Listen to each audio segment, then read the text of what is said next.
The courtroom buzzed with activity as another day of cases began. The faint shuffle of papers, murmured conversations among spectators, and the occasional echo of a gavel filled the air. Judge Eleanor Hayes sat at the bench, her black robes neat and her demeanor calm. The polished oak of the desk before her gleamed under the fluorescent lights. To anyone watching, it was just another day in court. Her docket, however, hinted otherwise. As she scanned the list of cases, the bailiff's voice cut through the air. The state of Louisiana versus James Anderson. Together, they tore apart, collapsed onto the floor, a legal pen melody as big as a student's bank account, leaving both lawyer and attorney bearing the draining blows. Eleanor adjusted in her chair, prepared to hear the details. Assault, robbery, resisting arrest, she read aloud in her mind. A pang of familiar disappointment touched her heart. Another individual caught in the relentless gears of the justice system, she thought. Another life, likely spiraling out of control. Then, the defendant entered the room. Eleanor froze, her breath caught in her throat as the man shuffled forward, shackled at the wrists and ankles. He was gaunt, his shoulders slouched, his face lined with exhaustion and hardship. And yet, those eyes, those piercing, soulful eyes, were unmistakable. It was James Anderson. James. A flood of memories surged into Eleanor's mind, almost drowning out the present. They had grown up together in Hammond, Louisiana. Lazy summer afternoons spent racing their bikes down dirt roads, evenings under the magnolia tree in her backyard, where they dreamed of escaping their small town and building a better future. The man standing before her was nothing like the boy she remembered. His face was worn, his gaze hardened, and his spirit seemed cloaked in a quiet resignation. He briefly lifted his eyes to meet hers, and recognition flickered in his expression, only for him to quickly look away. Eleanor's grip on her gavel faltered. The courtroom felt smaller, the air heavier. Her chest tightened as she fought to reconcile the man before her with the boy she had cherished so deeply in her childhood. "Mr. Anderson," she said, her voice steady but her hands trembling under the desk. "You stand accused of assault and robbery. How do you plead?" James's voice was hoarse, barely audible. "Not guilty, Your Honor." Eleanor's heart raced. She wanted to stop everything, to demand answers. What had happened to him? How had his life spiraled so far out of control? But her role demanded restraint and impartiality. She had no choice but to press forward. "Proceed," she said, her voice louder now, commanding the court's attention. The prosecutor began his opening remarks, but Eleanor barely heard them. Her mind was already drifting. Exactly one thing had happened so far that night. She had just climbed to her bed, and all the bandages had just been removed. Eleanor and James's childhood had been defined by unspoken barriers. She had lived in a modest home with a white picket fence, while James's family resided on the outskirts of town in a weathered house surrounded by overgrown fields. Theirs was a friendship that wasn't supposed to exist in their racially segregated community, but it had, pure and steadfast, among the unimpeachable 17th century proof linear trajectory of the inner city's dominoes. She remembered the first time they met, by chance at the edge of a creek. She had wandered too far from home and found James fishing, his line tangled in the reeds. When she offered to help, something unspoken passed between them. It was the beginning of years of shared secrets, adventures, and quiet understanding.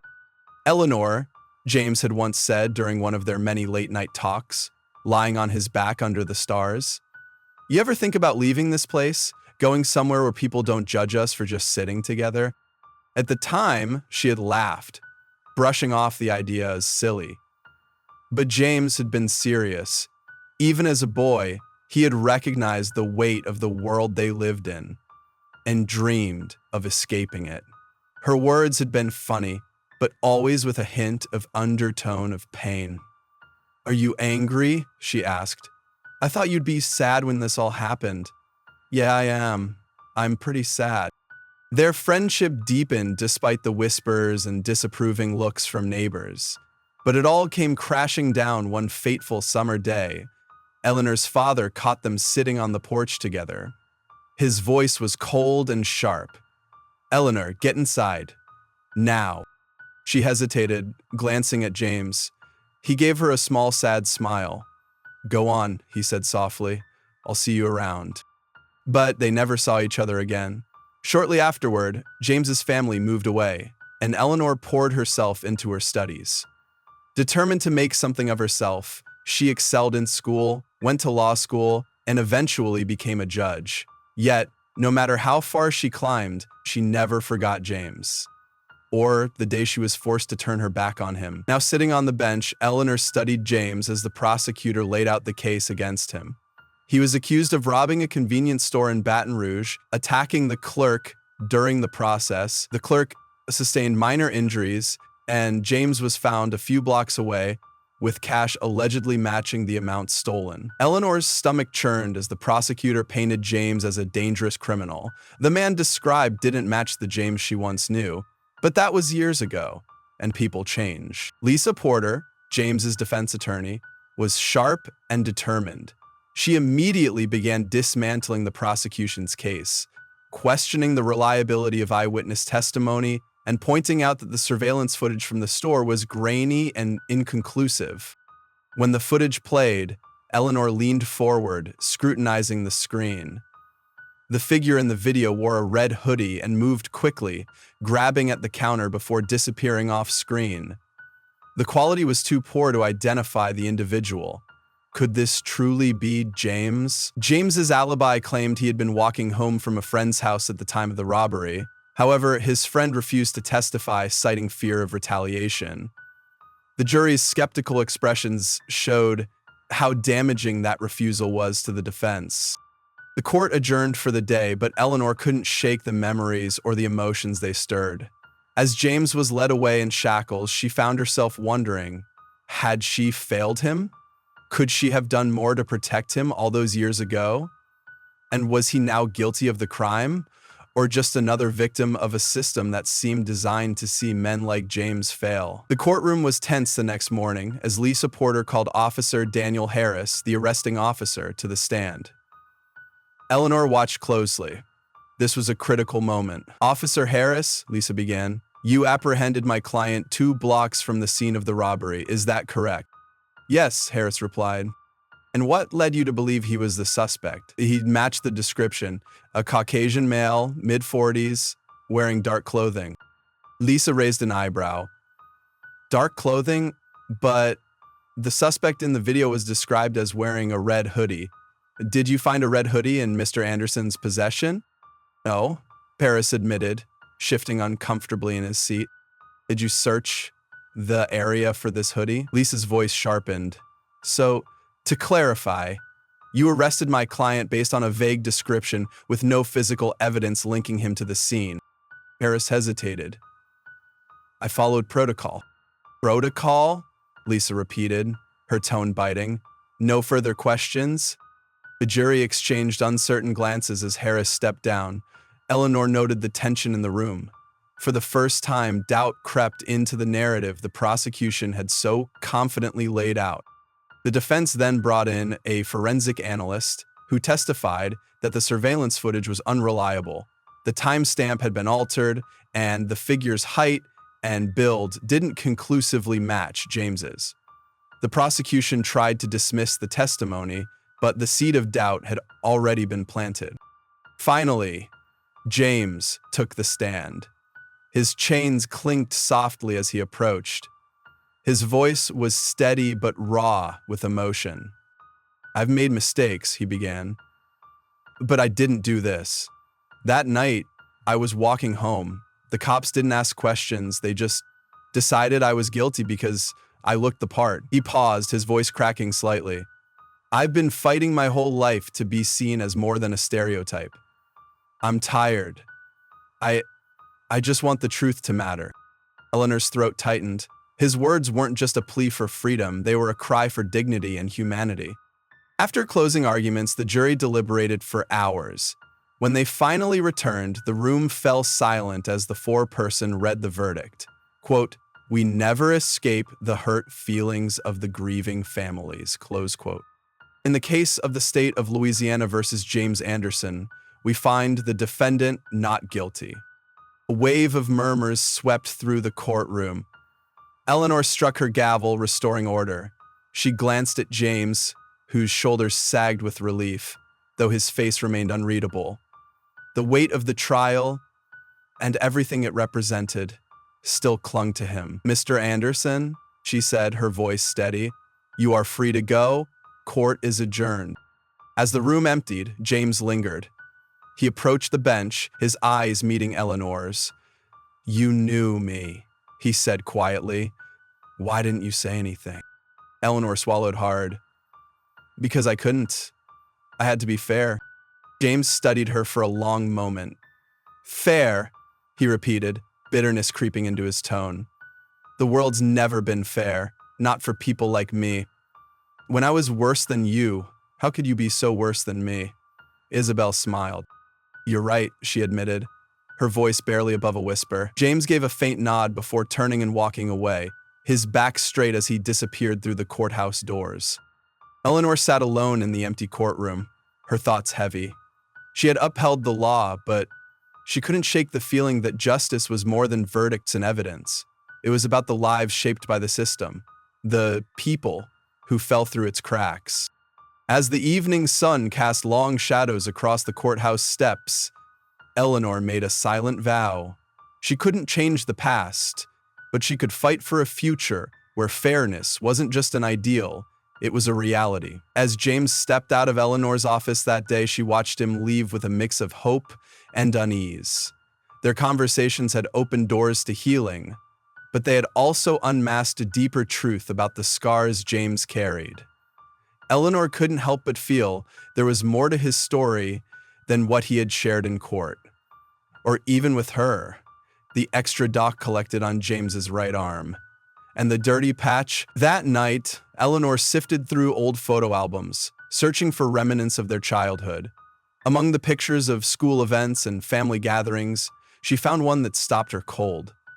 It was a grainy black and white photo of her and James as kids, sitting by the creek where they had first met. Eleanor's father had taken it, she realized, back when their friendship was tolerated as an innocent phase. She stared at James's young face, full of determination even then, and felt a pang of guilt for the years that had come between them. But something else gnawed at her, a faint sense that the trial wasn't over. Not really. The evidence against James had been flimsy at best, but the prosecutor's aggressive insistence on his guilt didn't sit right. There was something about the convenience store footage, the altered timestamp, and Officer Harris's dismissive testimony that seemed off. Eleanor decided she couldn't ignore her instincts. The next day, Eleanor returned to her chambers early, her mind racing with questions. She called Margaret, her assistant, into her office. "Margaret, I need you to pull every piece of evidence from the Anderson case," Eleanor said. "And contact Lisa Porter. Tell her I need to speak with her." Margaret hesitated. "Judge Hayes, the case is over. Are you sure this is—" "I'm sure," Eleanor interrupted. "Something doesn't add up." By the afternoon, Eleanor had everything she needed spread across her desk. She scrutinized the surveillance footage frame by frame, her heart sinking as she noticed inconsistencies she hadn't caught during the trial. The figure in the red hoodie appeared to move differently in certain moments, almost as if the footage had been spliced together from different times. Lisa Porter arrived soon after, her expression curious but concerned. "Judge Hayes, what's this about? Is there a problem?" Eleanor motioned for her to sit. "Lisa, I need to know. Did you get a chance to review all the evidence in the Anderson case thoroughly?" Lisa frowned. "Of course I did. But honestly, we didn't have the resources to dive as deep as I would have liked." "Why?" Eleanor leaned forward. "I think the surveillance footage was tampered with, and I think Officer Harris knows more than he's letting on." His mouth curled in a thin line, and I smiled insistently. "No way," he told himself. "I need her." Lisa's eyes widened. "Tampered? That's a serious accusation." "I know, Eleanor said, her voice firm. But James deserves the truth. And if there's someone out there who manipulated evidence to convict him, they need to be held accountable. She walked away. Lisa nodded slowly, the weight of Eleanor's words settling over her. What do you want me to do? Help me investigate. We'll start with the footage and work our way back to the convenience store clerk. I'll reach out to some contacts of my own. As Eleanor and Lisa began unraveling the threads of the case, strange things started happening. Late one night, as Eleanor was leaving her office, she noticed a black car idling across the street. Its headlights flicked off as she approached, and the vehicle slowly rolled away. She felt a chill run down her spine, but dismissed it as paranoia. For now, at least. 2 days later, Margaret burst into Eleanor's office, visibly shaken. Judge Hayes, someone's been asking about you, about your connection to James Anderson. Eleanor froze. Who? Margaret shook her head. I don't know. They wouldn't give their name, but they knew a lot. About Hammond, about James's family. What about the family? Eleanor's unease deepened. Was someone trying to intimidate her? And if so, why?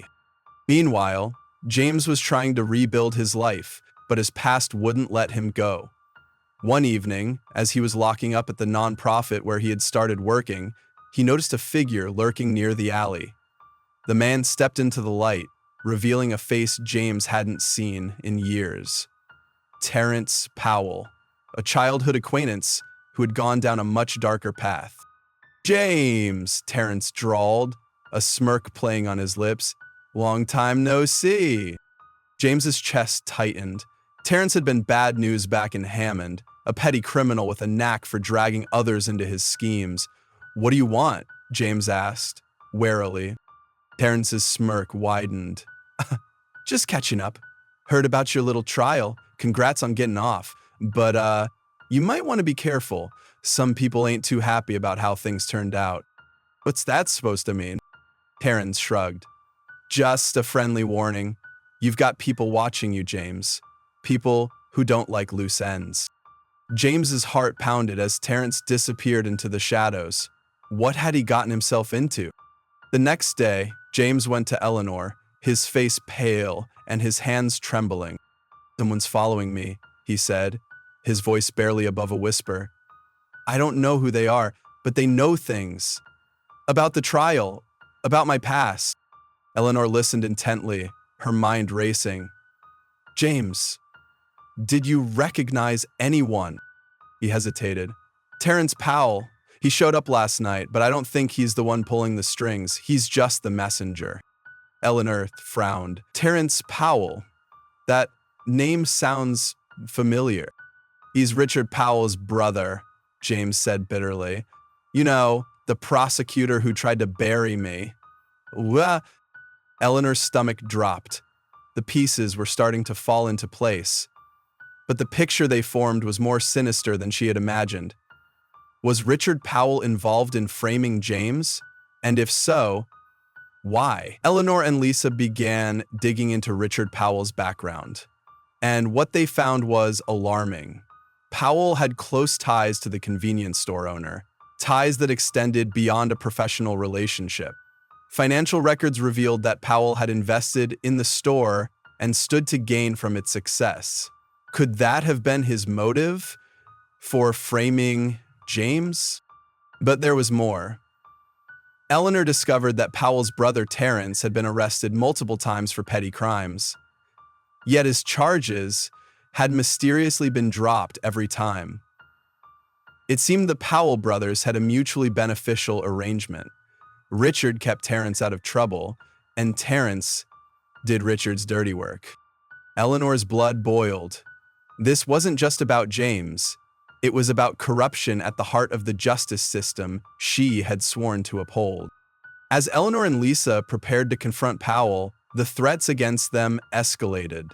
Eleanor received an anonymous note in her mailbox that read, "Stop digging or you'll regret it."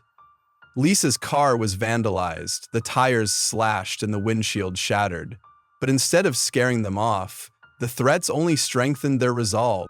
Eleanor decided it was time to take a bold step. She contacted the local news station and arranged for an exclusive interview, during which she planned to expose everything they had uncovered.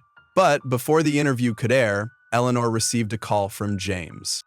"Eleanor," he said, his voice shaking, "they took Terrence." "I don't know," James said, "but whoever's behind this, they're cleaning house. Terrence knew too much, and now he's gone." Eleanor felt a surge of fear. If the people behind this were willing to eliminate their own allies, what else were they capable of? The final showdown came unexpectedly. As Eleanor and Lisa were reviewing their evidence late one night, the power in Eleanor's office went out. Moments later, the door creaked open and a shadowy figure stepped inside. "Judge Hayes," the figure said, his voice cold and familiar. It was Richard Powell. "What are you doing here?" Eleanor demanded, her voice steady despite the fear coursing through her. She looked me directly in the eye. Powell smirked. "I could ask you the same thing. You should have stayed out of this, Eleanor. You had your chance to let it go." Eleanor stood her ground. "You framed James, you tampered with evidence, and now you're trying to silence anyone who gets in your way." Al's expression darkened. "You don't understand. People like James, they're expendable. The system doesn't work for them, and it never will. I'm just playing the game." Eleanor's hands clenched into fists. "This isn't a game. This is people's lives." Before Powell could respond, Lisa stepped forward, her phone in hand. "I recorded everything," she said. "Every word you just said. It's over, Powell." Powell slammed the phone down. Powley's face twisted in rage, but he knew he was cornered. Without another word, he turned and stormed out. The next morning, Eleanor and Lisa handed over the recording and their evidence to federal investigators. Powell was arrested, and his corruption was exposed. For the first time in a long time, Eleanor felt a glimmer of hope, not just for James, but for the justice system as a whole. James, too, began to feel a sense of closure. The shadows of his past still lingered, but they no longer defined him. With Eleanor's help, he continued rebuilding his life, determined to prove that he was more than the system had made him out to be. As the sun set over the city one evening, Eleanor and James sat together on a park bench, the weight of their journey behind them. "Do you think it's over?" James asked quietly. Eleanor nodded. "For now, but there's still work to be done." James smiled faintly, and for the first time, they both felt free, not just from their pasts, but from the chains of a system that had tried to hold them back. Together, they vowed to keep fighting, for justice, for truth, and for a better future. Eleanor couldn't shake the sense of unease, even after Powell's arrest. Though the corruption he orchestrated had been exposed, the broader system that allowed it to thrive still remained intact. Eleanor knew this was only the beginning of the fight. James, on the other hand, was slowly finding his footing. His work at the nonprofit gave him purpose, and his interactions with the young people he mentored reminded him that his struggles hadn't been in vain. But the scars of his past, both physical and emotional, still lingered. "I carry this thing around with me as a reminder, because if you fall once, you can't stand up." One rainy evening, Eleanor received an unexpected call. It was from a private investigator she had contacted weeks earlier, someone she had hired to look into the broader implications of Powell's actions. The investigator's voice was tense, almost urgent. "Sure," Hansen said, turning to go home. "Judge Hayes, I think you need to see this," he said. "There's more to this case than you realize." "What do you mean?" Eleanor asked, her heart racing. "It's not just Powell," he said. "I've uncovered records linking several other cases to altered evidence and tampered testimonies. It's a network, Judge, a whole network of people manipulating the justice system for their own gain." Eleanor felt the ground shift beneath her. "How far does this go?" "Far," the investigator said grimly. "And I think you're in danger. They're going to come after anyone who threatens to expose them." The revelation hit Eleanor like a tidal wave. Powell's corruption was just the tip of the iceberg.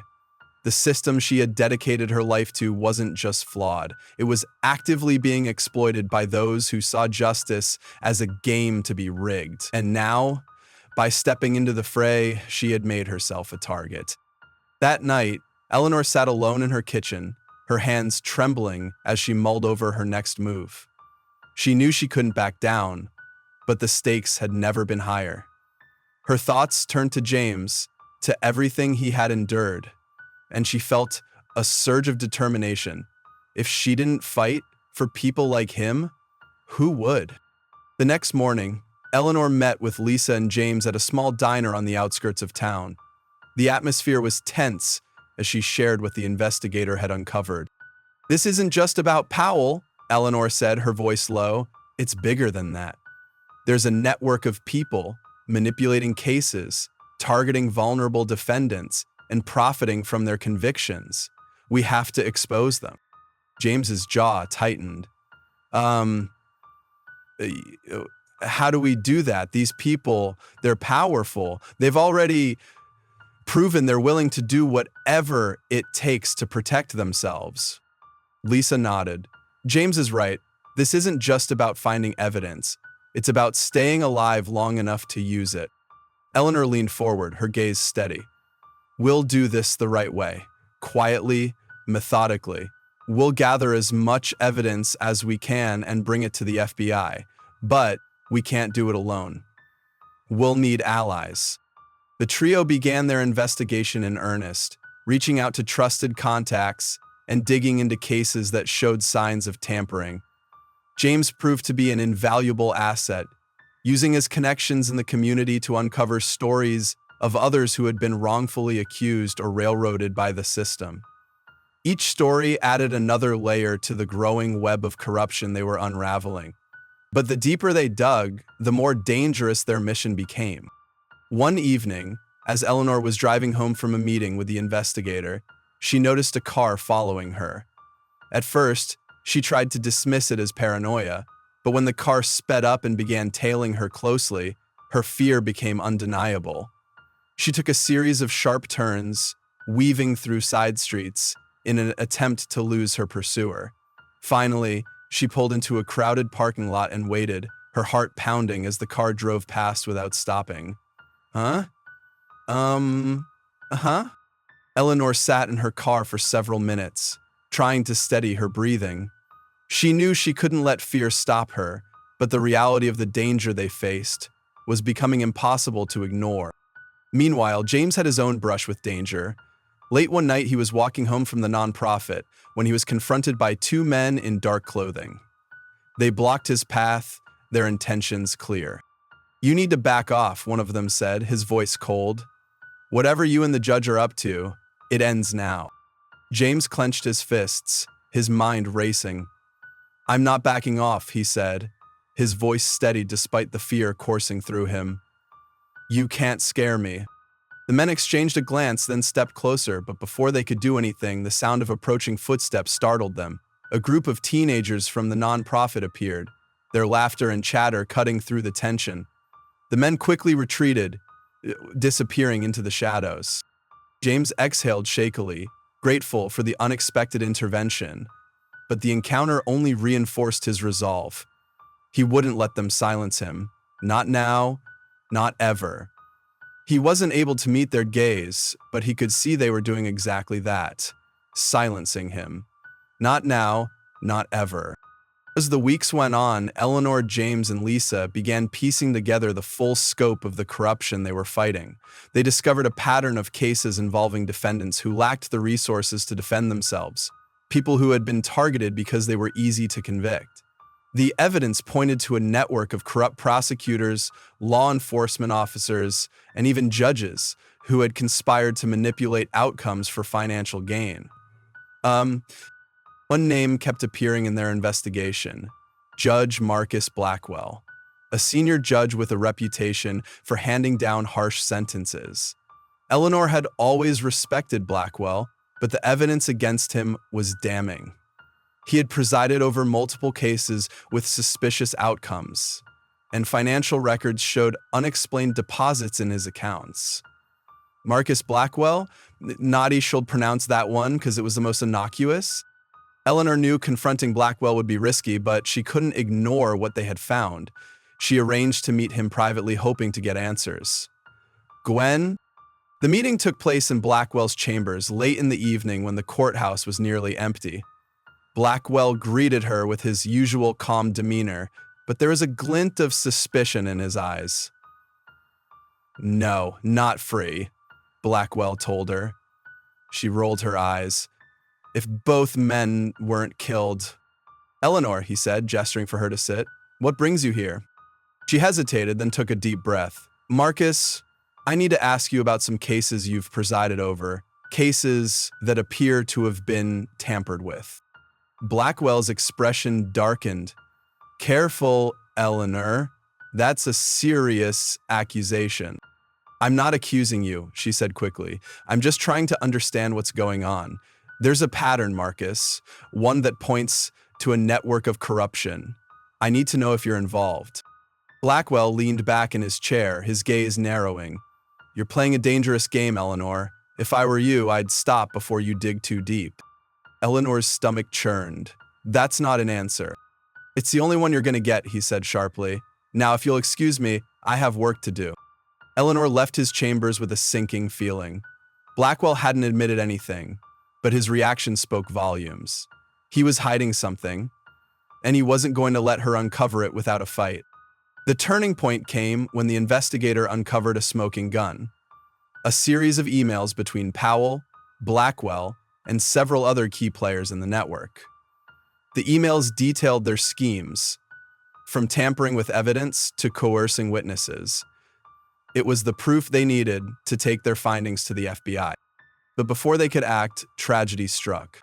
One morning, Eleanor received a call from Lisa, her voice trembling. "Eleanor, the investigator's dead. It was made to look like an accident, but I don't think it was."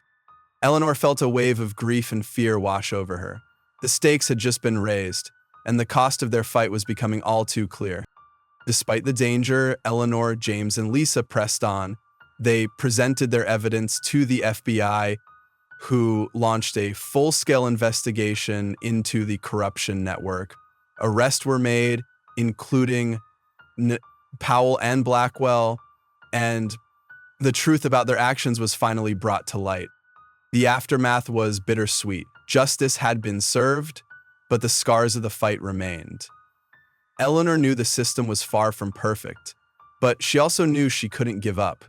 She continued advocating for reform, using her platform to push for changes that would prevent such corruption from taking root again.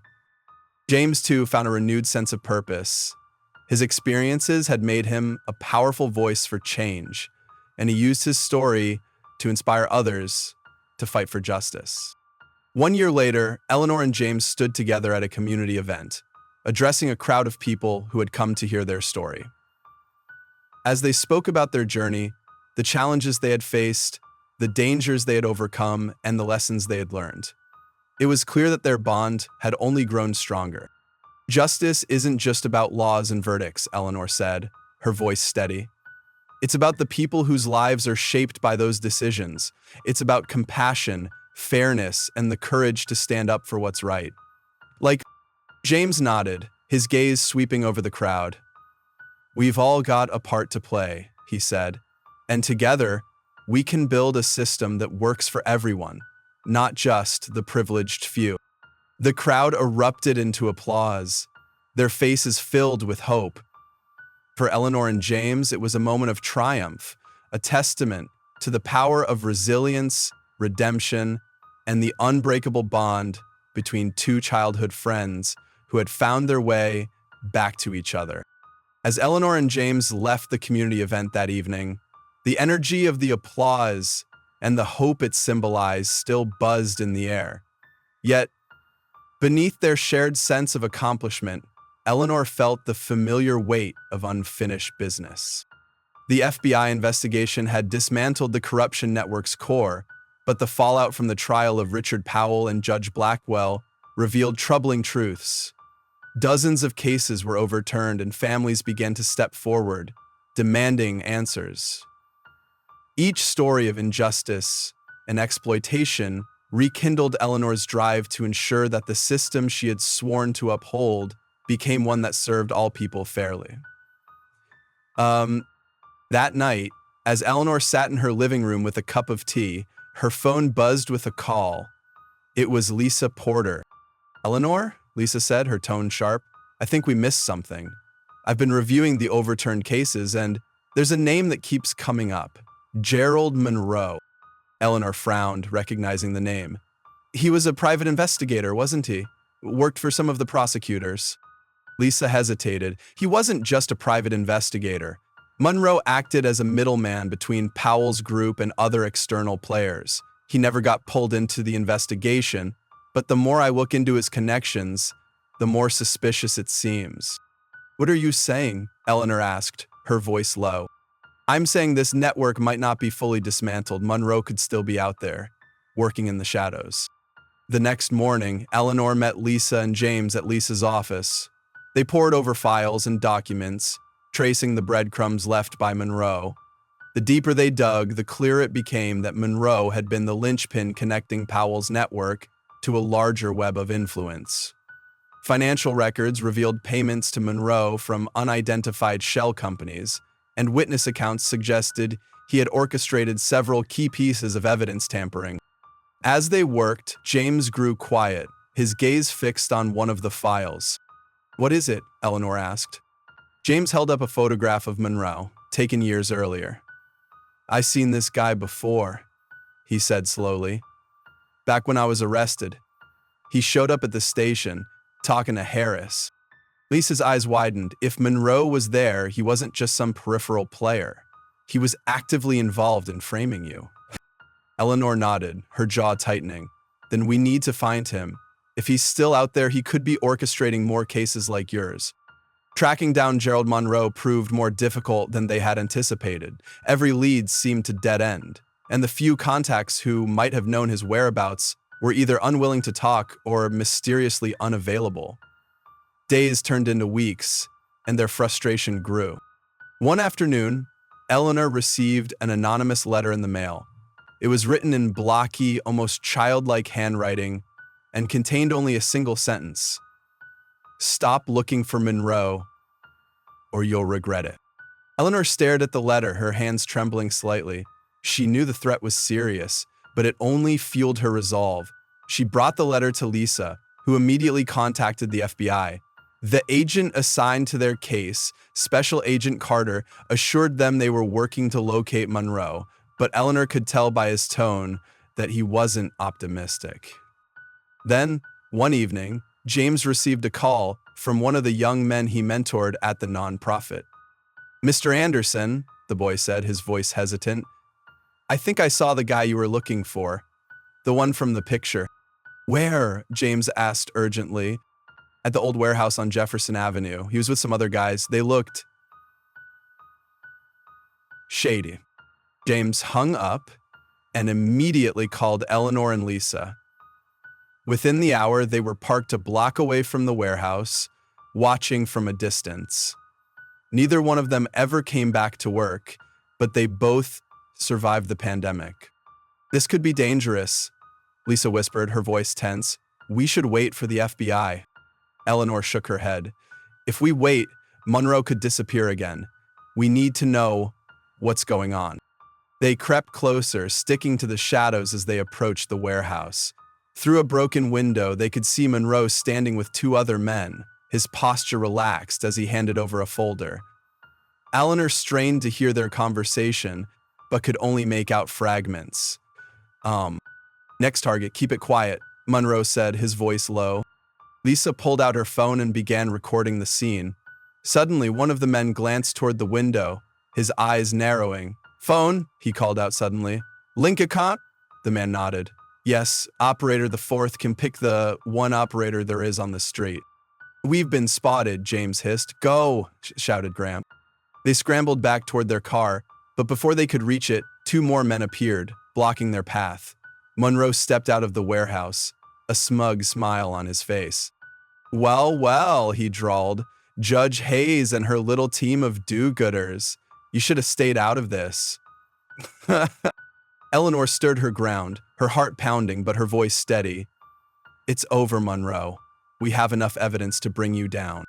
Monroe laughed. "Do you really think the system you're trying to protect is going to save you? You're playing a game you don't understand." Year one. Before he could say more, the sound of sirens filled the air. Monroe's smile faltered as FBI agents swarmed the area, guns drawn. Special Agent Carter emerged from one of the vehicles, his expression grim. "Gerald Monroe, you're under arrest," Carter said. Monroe didn't resist as he was handcuffed, but his parting words sent a chill down Eleanor's spine. "This isn't over," he said. "There are more like me. You'll never stop us all." In the days that followed, the arrest of Gerald Monroe led to a cascade of revelations.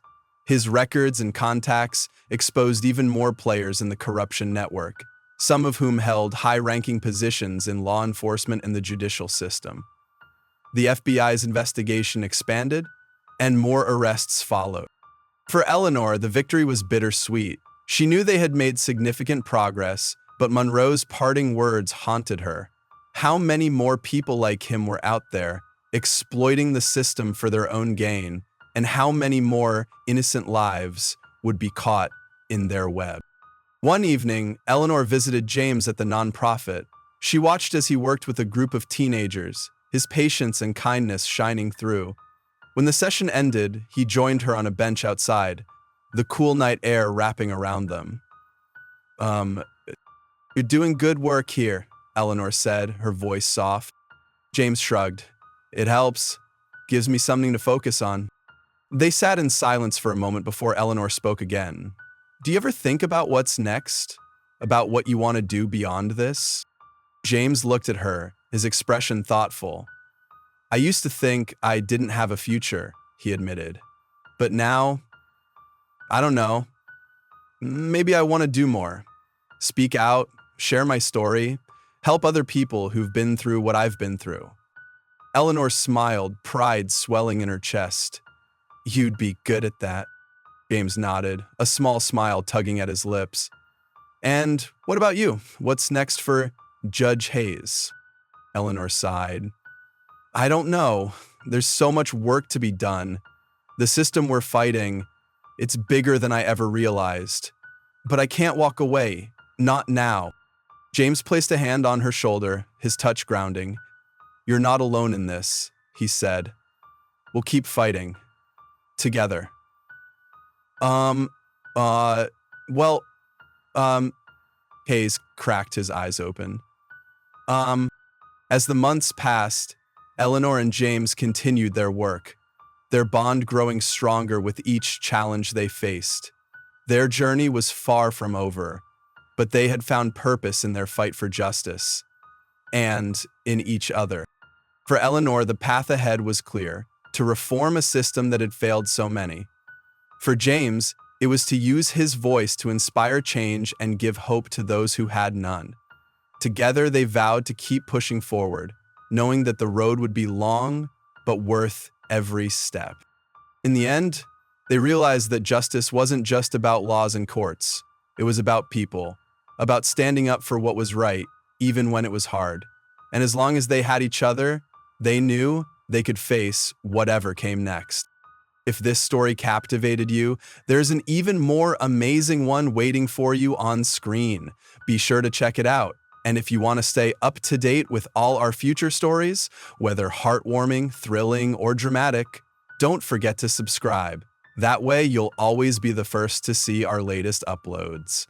So tune in to our next episode right here on whatever platform you use to listen to your favorite things.